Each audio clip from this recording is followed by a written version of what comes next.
It's funny. I was I was sitting in my thinking chair, thinking about the things I was thinking about, and nothing came up. I was blank. I don't know if I'm sleepy or something's blocking me, or I'm just, you know, I'm just, I was just blank, and I'm like, okay, well, I'll sleep on it, and I'm pretty sure something will come up for me to talk about today, and still blank. So I do what I always do. I read. And today I read about, all right, I'm going to say this slow because this is a new word for me. Fureai. Kippu. Like Kippu, I hear all the time. That means ticket. But Fureai. I'm like, interesting. What? I never heard that word before. So as I was reading, it's this. Okay, Fureai. I gotta get it. Fureai is the it's kind of like the close mutuality. Okay, it's like the bond between a mentor and a mentee, or kind of like a teacher and their students, or that bond between the patient and the nurse that takes care of the patients. There's, it's friendship, but it's not like we're best friends. It's more of like a respect, and usually it's between generations. So like a mentor and a mentee, you'll have an older person and a younger person, and they'll do things and go places together, and they'll learn from each other, one more than the other, but they'll learn from each other. And the same as teachers and students, and people getting taken care of, or just being friends with someone that's older than you or younger than you. So it's that type of mutual bond between it's that respect and kind of like that serving type mentality, or that bond between the two people. So it's interesting. And Kippu is, like I said, it's a ticket. So what they introduced in Japan was they had a social currency in these communities.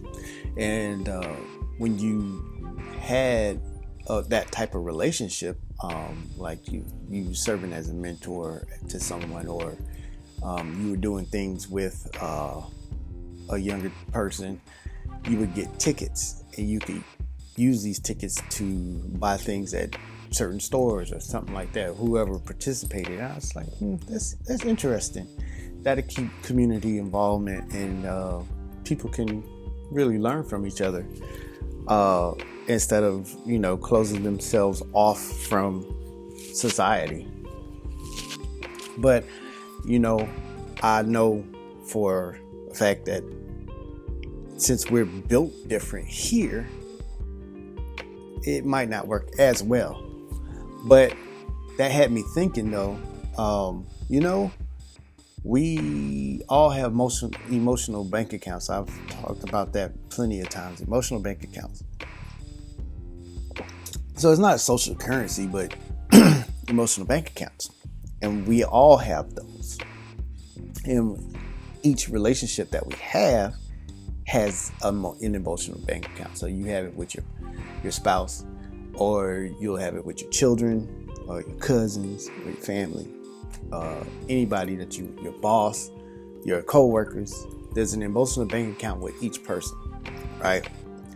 And the more deposits that you make, say, let me do this for you, or even a simple, hey, you know what, I was thinking about you today and I want to take you to lunch.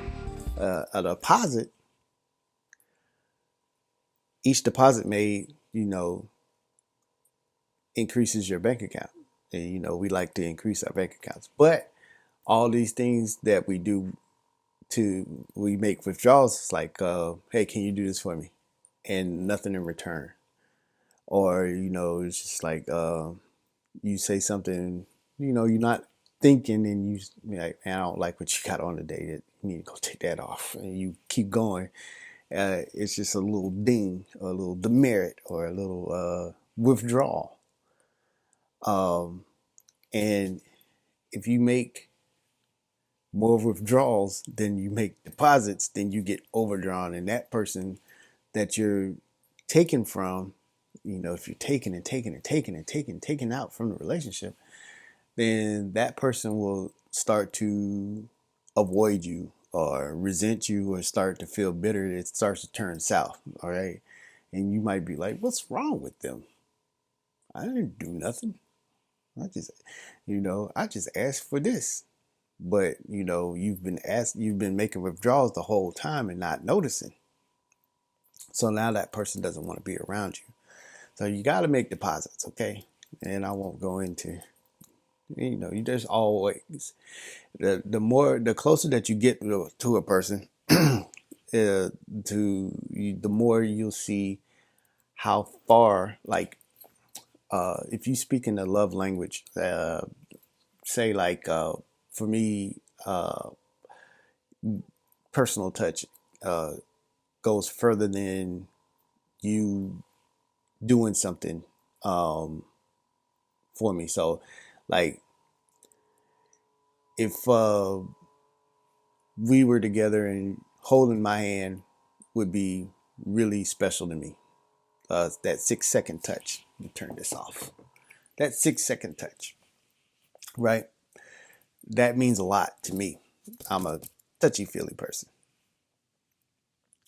So if you pay attention to me and you want to hold hands, or if you want to talk or things like that, that means more to me than you saying, you know what, I'm going to do this for you. And you go and wash my car. That's great and that's nice. But, you have other people say, like my wife, she does acts of service, or her that's her love language. So for me to sit there and hold her hand doesn't mean much for her. But if I go out and bought her roses, or I washed her car, that would mean more. So that act would be more of a deposit, than would go further as a deposit than it would to me saying, well, I just want to hold your hand.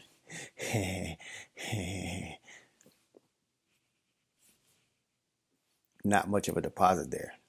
I mean, I won't say it doesn't count for anything, but it's not much of a deposit.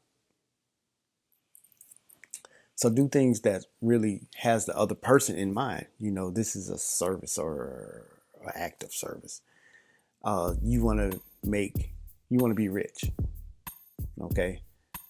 You don't want your relationship to go bankrupt. What I'm trying to say. So,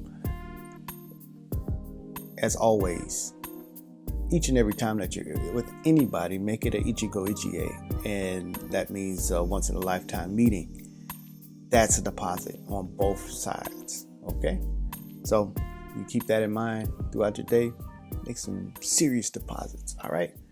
Love you very much. Have a great day. Kampai.